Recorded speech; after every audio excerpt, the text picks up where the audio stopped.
श्रीमद्भागवत गीता यथारूप अध्याय 16 दैवी तथा आसुरी स्वभाव।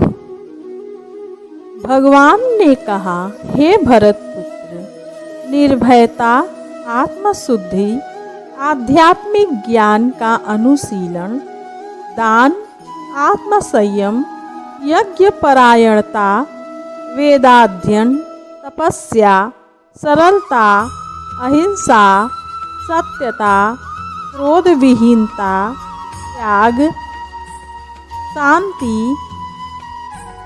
छिद्रान्वेषण में अरुचि, समस्त जीवों पर करुणा, लोभ विहीनता, भद्रता, लज्जा, संकल्प, तेज, क्षमा, धैर्य, पवित्रता, ईर्ष्या तथा सम्मान की अभिलाषा से मुक्ति, ये सारे दिव्य गुण हैं जो दैवी प्रकृति से संपन्न देवतुल्य पुरुषों में पाए जाते हैं।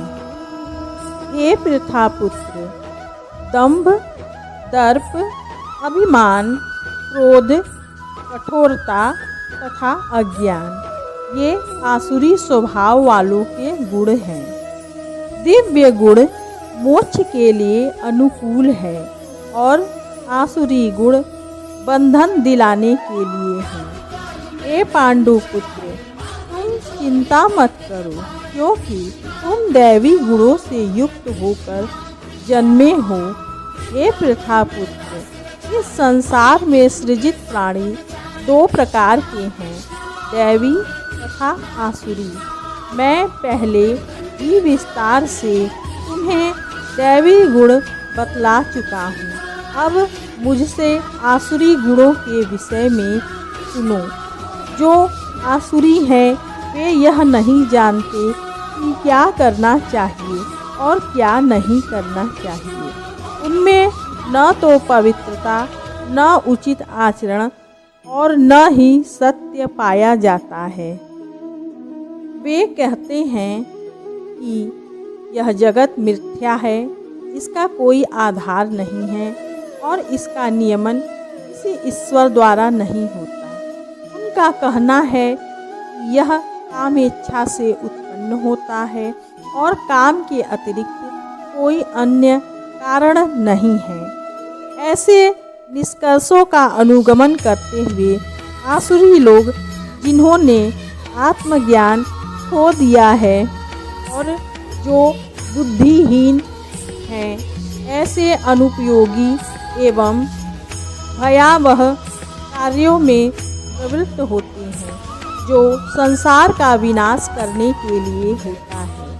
कभी न संतुष्ट होने वाले, काम का आश्रय लेकर तथा गर्व के मद एवं मिथ्या प्रतिष्ठा में डूबे हुए आसुरी लोग इस तरह मोहग्रस्त होकर सदैव क्षणभंगुर वस्तुओं के द्वारा अपवित्र कर्म का व्रत लिए रहते हैं।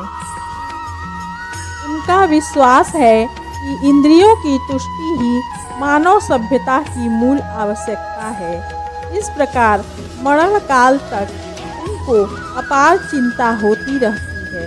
वे लाखों इच्छाओं के जाल में बंधकर तथा काम और क्रोध में लीन होकर इंद्रिय तृप्ति के लिए अवैध ढंग से धन संग्रह करते हैं। आसुरी व्यक्ति सोचता है, आज मेरे पास इतना धन है और अपनी योजनाओं से मैं और अधिक धन कमाऊंगा। इस समय मेरे पास इतना है, किंतु भविष्य में यह बढ़कर और अधिक हो जाएगा। वह मेरा शत्रु है और मैंने उसे मार दिया है और मेरे अन्य शत्रु भी मार दिए जाएंगे। मैं सभी वस्तुओं का स्वामी हूँ, मैं भोक्ता हूँ, मैं सिद्ध, शक्तिमान तथा सुखी हूँ, मैं सबसे धनी व्यक्ति हूँ और मेरे आसपास मेरे कुलीन संबंधी हैं। कोई अन्य मेरे समान शक्तिमान तथा सुखी नहीं है। मैं यज्ञ करूँगा, दान दूंगा और इस तरह आनंद मनाऊंगा। इस प्रकार ऐसे व्यक्ति अज्ञानवश मोहग्रस्त होते रहते हैं। इस प्रकार अनेक चिंताओं से उद्विग्न होकर तथा मोह जाल में बंधकर वे इंद्रिय भोग में अत्यधिक आसक्त हो जाते हैं और नरक में गिरते हैं। अपने को श्रेष्ठ मानने वाले तथा सदैव घमंड करने वाले, संपत्ति तथा मिथ्या प्रतिष्ठा से मोहग्रस्त लोग किसी विधि विधान का पालन न करते हुए कभी कभी नाम मात्र के लिए बड़े ही गर्व के साथ यज्ञ करते हैं। मिथ्या अहंकार, बल, दर्प, काम तथा क्रोध से मोहित होकर आसुरी व्यक्ति अपने शरीर में तथा अन्यों के शरीर में स्थित भगवान से ईर्ष्या और वास्तविक धर्म की निंदा करने लगते हैं। जो लोग ईर्ष्यालु तथा क्रूर हैं और नराधम हैं, उन्हें मैं निरंतर विभिन्न आसुरी योनियों में भवसागर में डालता रहता हूँ। हे कुंती पुत्र, ऐसे व्यक्ति आसुरी योनि में बारंबार जन्म ग्रहण करते हुए कभी भी मुझ तक नहीं पहुँच पाते। वे धीरे धीरे अत्यंत अधम गति को प्राप्त होते हैं। हे कुंती पुत्र, ऐसे व्यक्ति आसुरी योनि में बारंबार जन्म ग्रहण करते हुए कभी भी मुझ तक पहुँच नहीं पाते। वे धीरे धीरे अत्यंत अधम गति को प्राप्त होते हैं।